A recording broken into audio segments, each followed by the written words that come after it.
Welcome to our channel. In this video, we're excited to share with you the latest news about the new Mercedes AMG GLC 63 Coupe.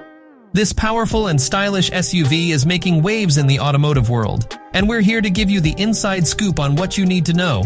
Let's get started.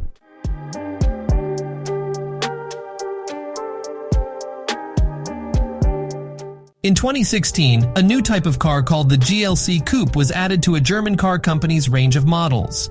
This was a year after they released the regular GLC crossover, which replaced the GLK. The second generation of the GLC Coupe is now being manufactured and is expected to come out soon.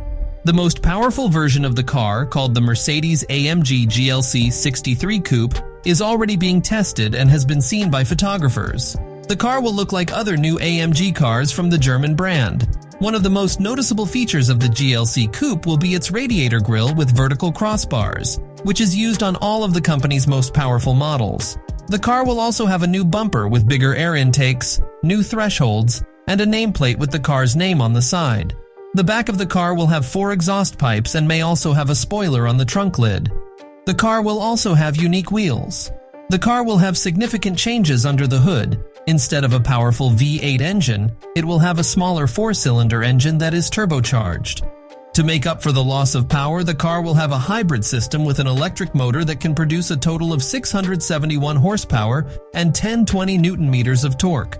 This is more than the previous generation, which had 510 horsepower and 700 Newton-meters of torque.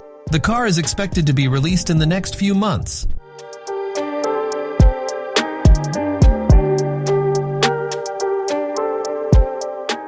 Thanks for watching our video about the new Mercedes AMG GLC 63 Coupe. We hope you enjoyed learning about the latest design features and engine updates for this impressive SUV. If you liked this video, please give it a thumbs up and don't forget to subscribe to our channel for more automotive news and reviews. See you in the next video.